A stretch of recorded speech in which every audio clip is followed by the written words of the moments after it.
I'll try and make it short because you've been sitting for a long time, so I won't make this discussion boring.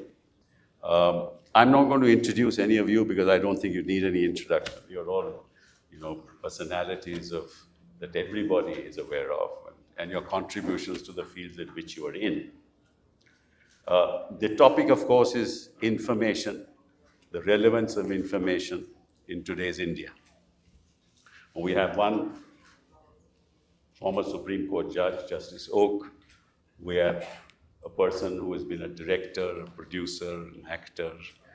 He's done everything possible in the media, and some of his movies that he directed will be remembered for years to come for the paths that they have broken in the field of cinema. We have, in fact, we were supposed to be joined by N. Ram, but he fell sick in the morning. So I asked Siddharth, I said, you have to do me a favor. And he's very kindly agreed, so thank you very much. And of course, who doesn't know Siddharth and his contribution to bringing data and information at the doorstep of people. But Justice Oak, let me start with you. One thing I'm very concerned about, and that's troubling me. There is no post in India, government or otherwise, where a citizen cannot challenge the capacity of the person to be on that post, or for any other reason that he is in the terms of the rules, in terms of the statute, he is not entitled to be on that post. He doesn't have the qualifications. But that doesn't apply to a judge. One second. That doesn't apply to a judge. And the reason why it doesn't apply to a judge, and rightly so, that if you start questioning the appointment of a judge, it will destroy the independence of the judiciary. So that was kept apart under the Constitution, because once a warrant is issued and he becomes a judge, you can't challenge it, right? The purpose behind it was the independence of the judiciary. Now, if the process for appointing a judge is not transparent, if we do not know who is going to come to the Supreme Court, who is going to be the Chief Justice of India, we are not aware of what is the criteria for promoting him from the High Court to the Supreme Court. What's the basis of his becoming, in the future, a Chief Justice of India?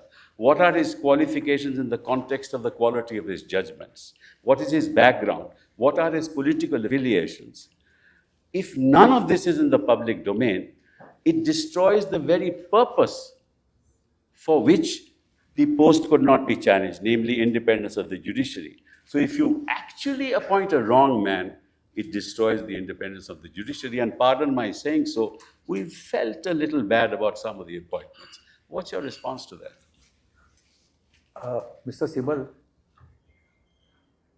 firstly, in principle, you are right, but I want to go further. We are talking about judicial appointments. One correction, in May 25, now the entire process, how collegium functions, what is the criteria, that is on public domain. Now the question which is very often asked, and I think you mean the same thing, whether citizen of India has access to that record. Now what is that record? The record is form filled in by a candidate, a lawyer who is invited by Chief Justice of the High Court to accept the post of High Court judge. Then there are remarks by the state government. Then there is IB, very detailed IB inquiry, that is also on public domain. Then there are views of the central government. So all this comes before the collegium. Now the question is whether a citizen of India should be given access to these documents. Strictly going by the constitutional principles, a simple answer can be yes, it has to be given. But we are concerned with the independence of judiciary, and I want to make good by giving examples. Now, look at what information is furnished by a lawyer who is invited to become a judge. I was the Chief Justice, I was part of Collegium of the Supreme Court. I want to tell you, and especially some of people who are not part of legal fraternity, now it is a task for Chief Justice of a High Court to convince a lawyer having good practice to become a judge. One of the most fundamental reasons is that after Supreme Court Collegium clears the appointment, it takes 9 months, 10 months, or even more than that. So nobody wants to take that risk. That is number one. Because the fact of the matter is that the moment Collegium resolution is uploaded, the work stops. A lawyer remains without work for 10 months, 11 months, 12 months. So today we have a scenario where at least some of the good lawyers are reluctant to say yes. Now, if you see those formats, when a lawyer's name is recommended, he has to give his income for last 5 years. There is a format accompanied by a chartered accountant certificate. Question is, when somebody is willing to quit practice and become a judge, everybody knows the consequences of that, practical consequences, I am saying that. I don't feel that it is a sacrifice. It's a great honor according to me. Now, should we put this on a public domain? I'll give one example. No, sir, I'm sorry to interrupt Right. you. I'm not talking about that at all. What I'm saying is that the process of assessment of the quality of the individual who is to be appointed must be such that it is thoroughly investigated before an appointment is made. Now, you have in England, for example, a whole commission that is set up. That commission doesn't consist only of judges, it includes people who are non-judges, in fact, non-lawyers as well.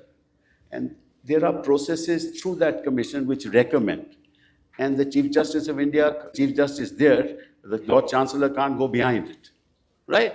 Here, you're right about what you're saying, and I agree with you, but that whole process is lacking. The result is if you make a wrong appointment, what happens is it destroys the very independence which you're trying to protect. That's the worry. I agree with you, his income should not be in the public domain, but that's not the point. You say that you're going to follow this standard within the collegium. Do they follow that standard?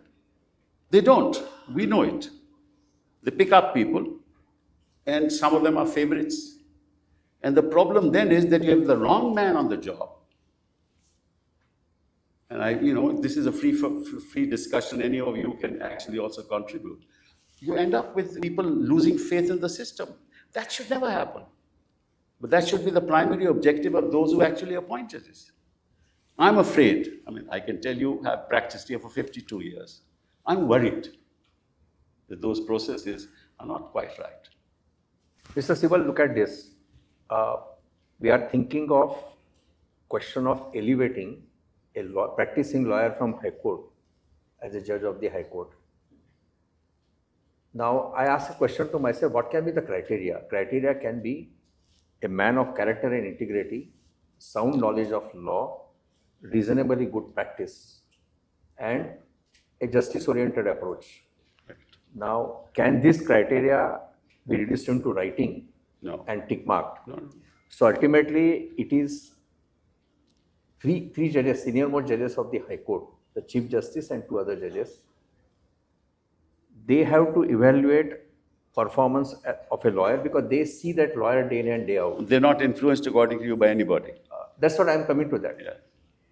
The problem lies is, in principle, this can be the only possible good system, that because those judges who hear the lawyers day in and day out, they assess it. Perhaps we are going wrong in one aspect, that the judges who assess, they may not be performing their duty correctly. And therefore, what you say, that there are appointments which are not deserving, I'll put it that way. So let me put it another way. And I want to add one more point here. Yes. Now take a case of elevation of a service judge. Now there the criteria is there, you have to assess his judgments. There's a judgment assessment committee. Judgment assessment committee assesses judgment. There are other committees which assess the ACR and other reports. So there is some process I'm aware. Let me put another, because Yes. I've done some research on it. If you look at ever since the last 20 years, you will find that 50% of the judges who are appointed to the court, in the High Court, are people who are representing the government in court, right? Represent the government. They're public prosecutors, or they are standing counsel for this organization, that organization, government, Delhi government, whatever. Now, how does a lawyer come on the panel? I'm telling you that now, let's be very candid. This is the whole idea of this program is that lawyer goes to the politician and says, my thought processes are like yours, why don't you put me on the panel? Then he's on the panel, so he appears every day.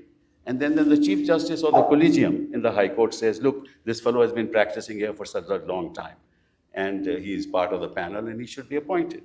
Now, if 50% of the judges are from the panel, you can imagine what impact it has on our judiciary. It's a worrying thing. So it may be a matter of statistics that those who are appointed to High Court, 50% of them represent state, either central government or state government. Yes. But I want to share something with you. I was also a member of the Collegium of Bombay High Court. We were instrumental in shortlisting about 10 good lawyers. Out of 10, 9 said no. This is one issue which has to be addressed. Why lawyers say no? Are they afraid of undergoing this process and exposing themselves to uncertainties? That may be one reason. The other reason is perhaps the legal profession has become most lucrative profession in India. And therefore, by the time you practice for 20 years and when Chief Justice calls upon you to accept judgeship. Our chief guest had a lucrative practice, right, and he accepted so many of them, so many of us. But now the gap has widened. I agree with you. So when we consider this, and you are right in criticizing that 50% of them may be government law officers. Because they are close to the political power. But then if people who should be accepting judgeship are refusing to accept judgeship, then we have to go one step down. Right. And maybe there we may be compromising on quality. I'm not saying no. But this is the area where we'll have to I think we need a lot of... We must get quality. And how do we get quality? Information. About I don't want to rest here. Let us talk about direct appointment to district judges. You see the statistics of all high courts. In one process, all posts are never filled in. You have to repeatedly conduct processes so that you can fill in the vacancies. And in this process, you may be right in saying that somebody who is not that deserving gets appointment. No, I've been finding this happening far too frequently. You're right. Let me move on to something different. Mahesh, you've been in this business for a long time. And I've seen that, the cinema is perhaps the most powerful mode of influencing people. In fact, Satyajit Ray once said that the cinema is like a mirror which reflects the society with its scars, society with its problems, right? And if you try and sanitize it, you destroy the very concept of cinema, right? Unfortunately, I've been seeing in the last many years now, 10 years, 11 years, 13 years, that kind of, there's too much interference by the censor board, too many problems that they have to face. The tribunal has been done away with since 2021. And the term of the court was to be 3 years, ended in 2020. They are continuing. 1 month is controlling the show. And a lot of movies are going through hell. For example, Punjab 95 has not got certification till date. Why? Because they want to remove the name Punjab from there. And how do you view all this? You spoke about dark times, Sibal Sahib. I'm afraid that the truth that we are in the business of entertainment is not allowing those dissenting voices to even begin to say what they want to say. And what frightens me is what's happening to writers, filmmakers who dare to think differently. There's a thing called pre-censorship. A thought surfaces in me to lock horns with the establishment. And then I nip it in the bud because I fear the backlash. There was once a time when I stood up and said things which were irreverent.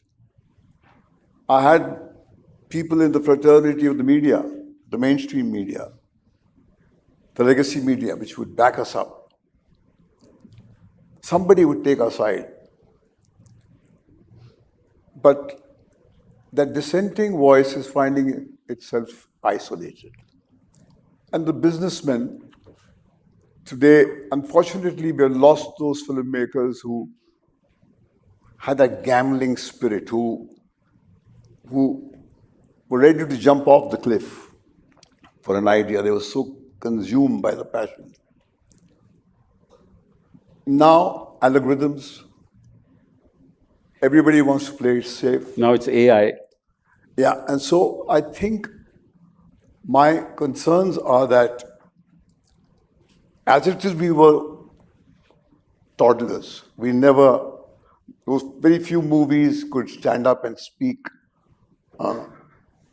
about things which were playing out in our day-to-day life.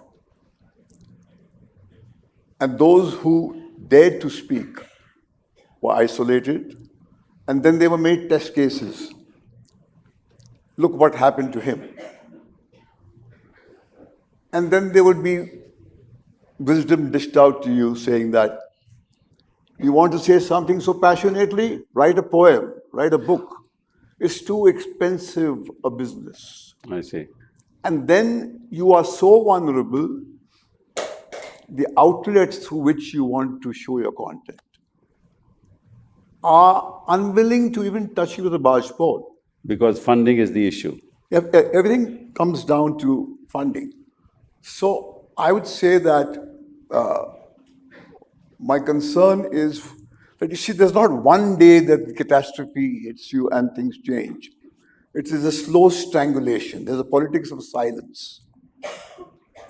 And the very nature of mainstream entertainment business is to get maximum accolades, attention. And ever since we stepped into what this digital age, and there was social media, the power of the establishment to muzzle you up, to gang up and go after you, is so enormous that you are a voice in the wilderness.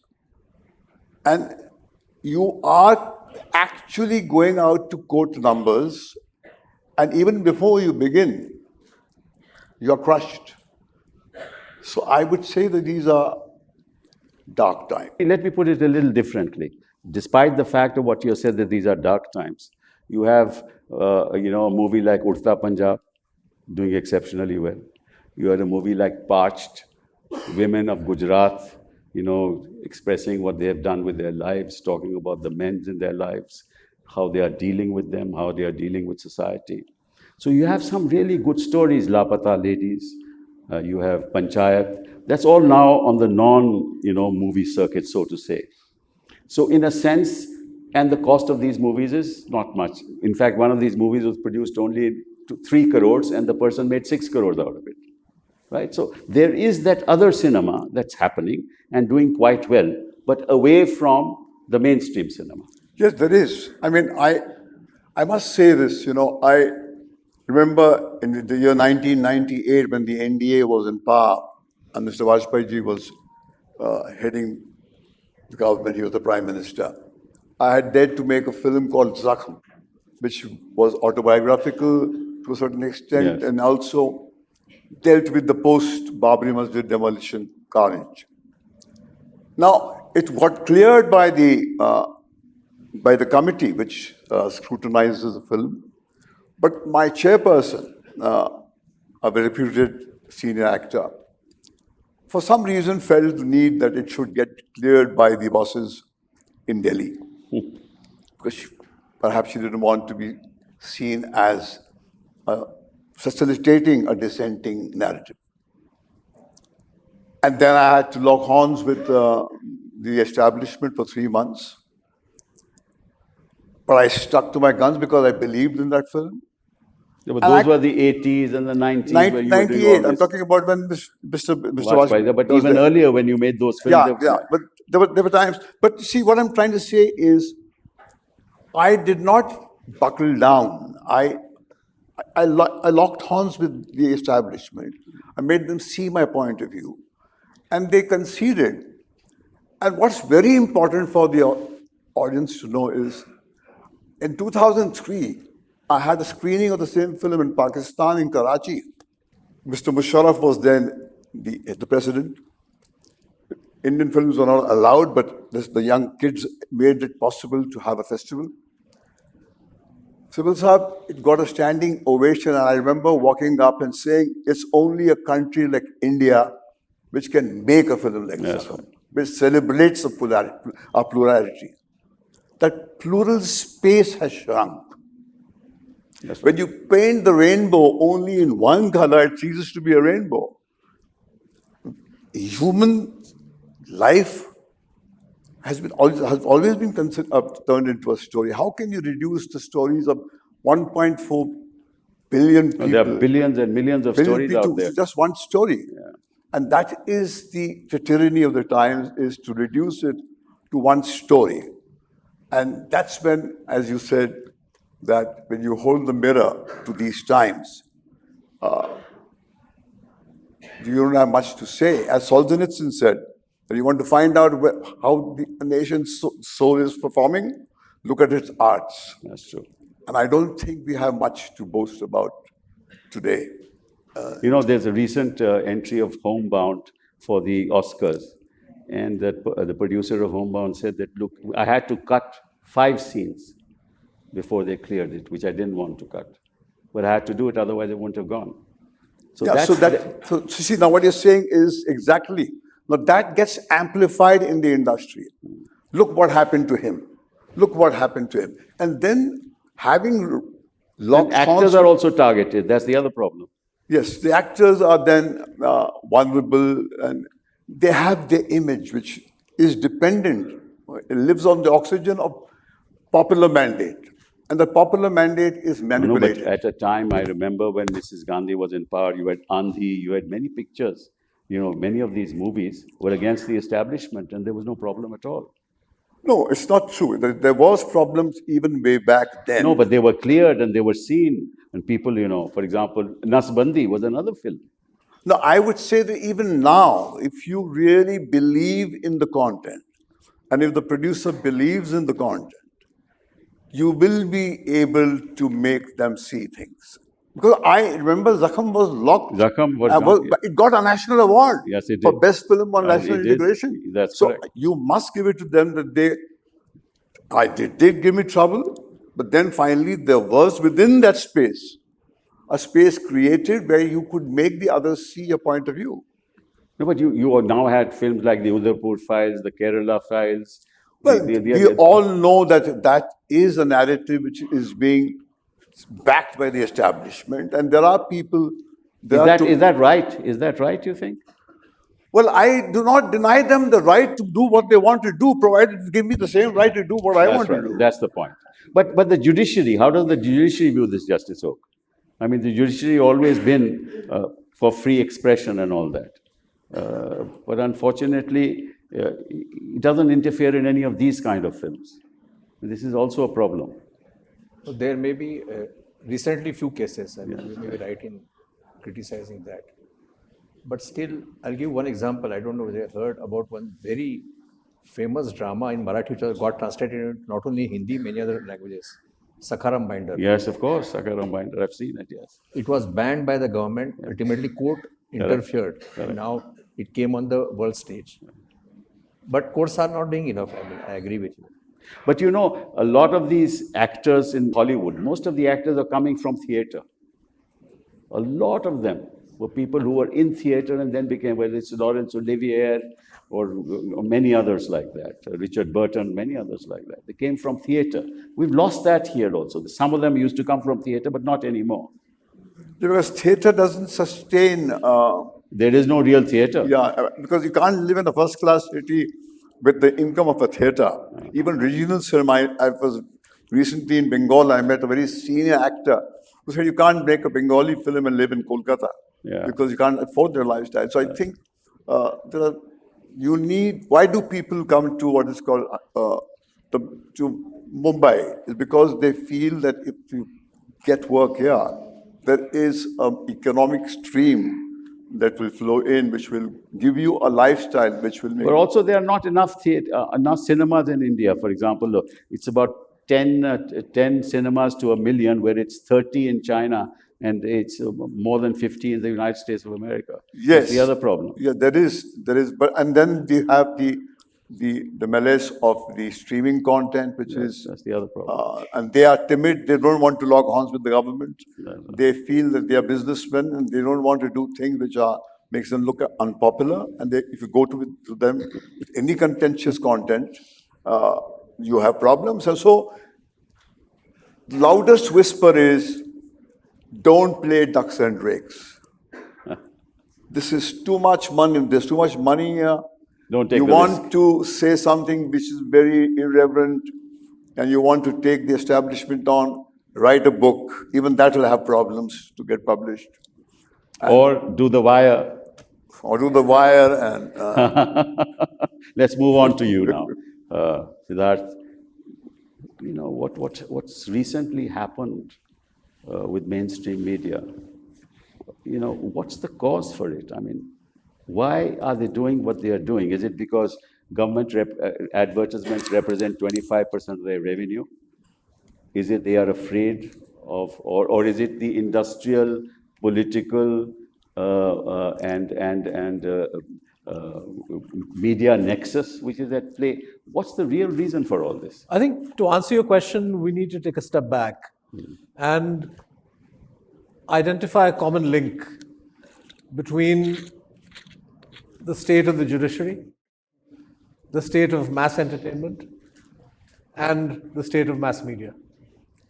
And the common link is that you have a government governed by an ideology that wants to control how people think, what people say, what people read, how people love, what they eat, what they wear, how judges decide cases. No, I don't agree. What kind of movies? No, I mean, what kind of movies are to be made? What kind of books are to be made? And they have found a wide variety of ways to have their way with each of these sectors that are represented here in the state. One judge. It's a miracle. It is a miracle. It is a miracle that Justice Oak made it to the Supreme Court, frankly. Because the problem is not just how judges are selected, but good judges often find themselves shunted off, right? Well, that's what I was trying to provoke him to say Well, something, I mean, but he's been very you have diplomatic Justice today. Shakdar in the hall here, Justice Muralidhar, Justice Akhil Qureshi, judges who took a stand and decided cases based on what they thought was right and wrong. It didn't go down well with the establishment, and they were shunted away, right? So, and similarly, movies don't get released, directors get blackballed, actors get blacklisted, and in the media, which is the question that you asked, some media proprietors have, are part of the dark side, quite frankly. They either have an ideological or political affinity with the ruling establishment, or there are very strong money interests that are involved, or you have people who are highly risk averse, who perhaps have involvement in different industries where the license permit Raj continues to operate, so the government has 101 ways of putting pressure. Or you have, you had an independent TV channel like NDTV, which was the one channel that was able to report things professionally, and it gets the But owner gets pushed out. Influence used to happen even earlier. It's not as if it's happening only now. There is no comparison. I mean, of course, there was pressure. Yes, there was. On judges, on movie makers, on journalists, always. There's always been pressure. That's correct. That's what I'm saying. But the qualitative and quantitative difference today is manifest. I see. In the sense that the way in which pressure is applied, the way in which media proprietors have backed off. So today you don't have a single television channel that's worth watching. Defamation cases. Well, defamation cases was again, that was old technology, right? when the wire, when we started, we were hit with a whole raft of defamation cases, and lots of colleagues in the media have had to deal with this. Going back, I mean, when I became editor of the Hindu, Jayalalitha slapped a criminal defamation case on me and others for stories that we did. So that's the old tactic, right? What's new now is the filing of sedition cases, Yes. the filing of terrorism cases, the criminalization of journalism by freelance reporters. You know the case, there was a reporter, Jaiswal in Uttar Pradesh, Yes. did a story on how in what I forget the name of the district, but midday meal got reduced to chapati and salt. And a case got filed against him. He spent, weeks, months battling those charges. So the criminalization of journalism has gone well beyond just defamation. And, so Siddiq Kappan spent more than 2 years in jail. Yeah. Yes. You have colleagues in Jammu and Kashmir who have, spent time under UAPA, under PSA. So this is, nothing that we have seen in the last 70, 80 years, and I'm saying this with a great deal of responsibility, compares to the kind of pressure. Now, the government can turn around and say, as they do, that, oh, the Wire is publishing, you are free to publish, so this means there is nothing wrong, right? And I accept that. Of course, we publish. And we publish whatever we want, and we do it with a great deal of responsibility.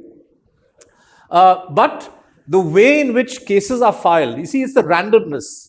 So you don't, one Siddiq Kappan, one Fahad Shah, one Sajjad Gul is enough to have a chilling effect on a very large number of journalists across the country. Right. So you pick out one journalist who's a freelancer and say your story on midday meals is going to become a criminal case. You then, force every freelance reporter to look over her shoulder when she's going to file a story that may be critical of the CM or the DM or even an SP, right? So this, this is the state of the media today, and this is the state of all of our, they don't want people, and you said this is about information. They don't want people to get information about what is happening in the But they were getting information when Operation Sindoor happened. They were getting information that Karachi has been attacked and Lahore has been captured. I asked, I was in a situation where the Wire got banned for we got taken off we were blocked for 24 hours. Right. And, I invoked my right under the IT Act. I said, look, you have to give me a hearing. Yeah. So you did this, I demand my right to hear. So a hearing was convened. And I think I'm not allowed to share all the details because this is a confidential process, but mota I'll tell you what happened. That I said, look, you have blocked the Wire for putting out a story for reporting what CNN said about the downing of a Rafale. CNN story is available. The whole world is talking about it, and you blocked us. That way, Trump's statements are also available. But that came later, right? But I said, you have TV channels that are filing patently false information. And I said, secondly, the Rafale story of CNN was never denied by the government of India. So the people of India don't, as far as they're concerned, you haven't denied it. So why should we take it as a false story? But the claim that Karachi has been bombed, the claim that Indian soldiers have crossed the line of control, these are patently false stories. You did nothing to stop that. These are stories that actually, if you talk to any military person, they will tell you that this actually puts the Indian armed forces in harm's way because you're fabricating stuff which is giving the other side an excuse to then escalate. So you're manufacturing information. Exactly. And no action is taken despite the fact that they have all these laws where they can act. And so I asked these gentlemen, I said, look, how come you didn't take action? No answer. No answer. But you have a broadcasting code which says that, look, if you cross this line, action will be taken against you. And most of them cross that line, and yet no action is taken. The action that they took. Let's look at. I mentioned our case. They tried to ban a channel in Kerala, Media One, Malayalam channel, on grounds of national security. No reason given. I think the High Court... The court came to your help. The Supreme Court finally came to the help. In our case, when they filed a sedition case under BNS against Karan Thapar, myself and a couple of other people, the Supreme Court gave us protection from coercive action, at which point the Assam police lost all interest in the case. So the courts at the highest level are, taking a stand in favor of free press, and coming out against this kind of coercive action. But, there are far too many cases, and the lowest court, see the first court where a journalist knocks, right? The district court, the sessions court, they are, very rare to see them rule against the executive. That's true. That's true. No, but okay, let's put it differently. Justice Oak, see, there is a common thread that runs through all this, and the common thread seems to be that in these times, information is not relevant. It's what you put out in the mass media that's relevant, and that becomes information. And that's why we are having this discussion. That's why I gave my talk, that unless you have data and information, which is relevant, which is appropriate, you cannot ever find a solution. And you keep on giving this kind of information and feeding it to the public, you will never be able to find a solution to anything. And this is really the malaise that runs through the institutions that we're talking about, whether it's the judiciary or it's cinema or it's the media. Can I just respond to the first question you asked me? Rightly, you raised a concern based on your experience of 52 years about the quality of some of the judges. Or perhaps you had objection to certain recommendations, correct? There is another angle to it. Go back to 1973 when Keshavananda Bharati and the supersession took place. Supreme Court Bar Association acted on the same day and protested. Yes. Go back to Bombay in 1990.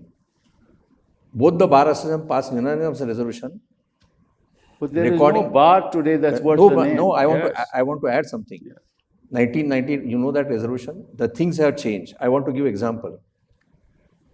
We talked about my dear friend Justice Akhil Qureshi or Justice Muralidhar. I want to give one more example, not because politicians from Karnataka are here.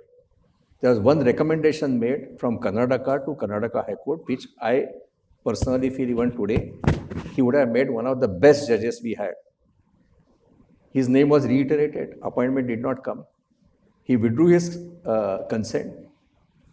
Not a single bar association protested. I want to say, individually, the president of Bangalore Bar protested. Nobody protested. Nobody protested when Justice Akhil Qureshi was not given a chance. Now, this is one more aspect which we'll have to consider.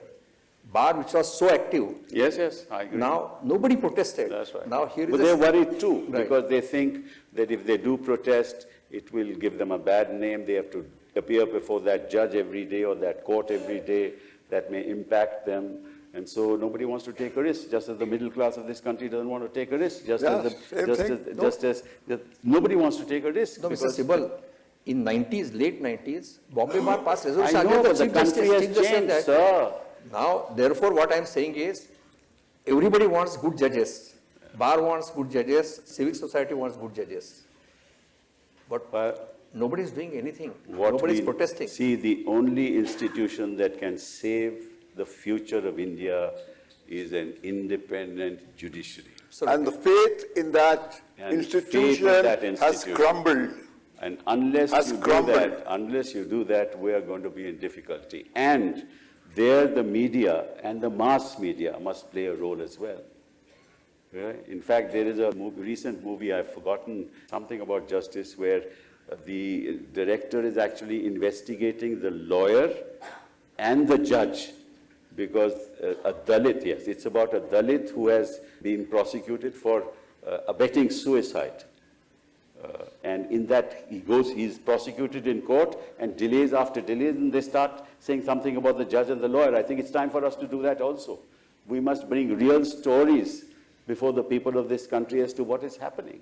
And unless that happens, because it is that information that will actually convince mindsets.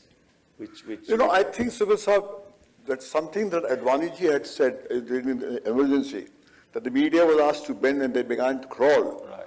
And I think even now, if there are people, filmmakers, who really believe in a story and they have a producer who can take the leap of faith. But unfortunately, we don't have outlets now. We don't have cinema halls, nor the streaming platforms who are willing to stick their neck out. And now they're going to have laws which actually So you are stuck. Also. So why do you want to make this film? Where are you going to see it? Are you going to see it at home? Your last comment by you. No, I'm saying that there was the famous BBC documentary that got banned. Yes. Unless we step up play our role, learn to ask questions, learn to focus on and provide information to citizens, I don't think Indian democracy is going to. No, Indian democracy. The dark times that you talk of. India's democracy will be fine. I don't have any problems with that as long as there are people around who will fight for the rights of those who are silenced. And Yes, there was this. we all here, all four of us here. There was always this country, and sir. many of those sitting in this audience will do it, I'm sure. Thank you very much for all of you participating in this discussion.